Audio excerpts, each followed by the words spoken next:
Permission கொடுத்தாச்சியா? இல்லை, நீங்க இருக்காது. என்ன சொல்றேன்? அவங்க எல்லாரும் உங்க மேல ஒரு கோபத்தில் இருக்காங்க.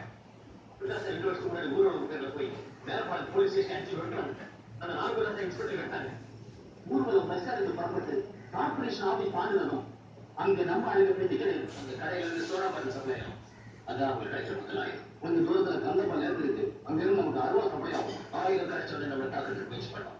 ஆனால் ஊர்ல இல்லாதனால கண்டிப்பா ஃபயரிங் ஆர்டர் கிடைக்காது. ஃபயரிங் ஆர்டர் கிடைக்காதுங்கிற தைரியத்தை நம்ம வரப்பீல் போவாங்க. அதை நம்பாங்க. போலீஸ் ஸ்டேஷன் நெருங்கிறப்போ கலவரம் உருவாகும். கலவரத்தோட கலவரமா போலீஸ் ஸ்டேஷன் தாவி க்ளோஸ் பண்ண முடியாத சில ஃபைல்ஸ் உங்களுக்கு தான் க்ளோஸ் பண்ணும். சொல்றது புரியா? இன்னொரு முக்கியமான விஷயம், பத்திரிகைக்காரர் யாரும் போட்டோ எடுத்தாங்க. அப்படி மீறி எடுத்தாலும் அது வெறும் போகப்பட்டதான். அந்த கார்பரேஷன் ஆஃபீஸ் தானே நமக்கு ஆகுது. அது மாட்டான். போதுமா?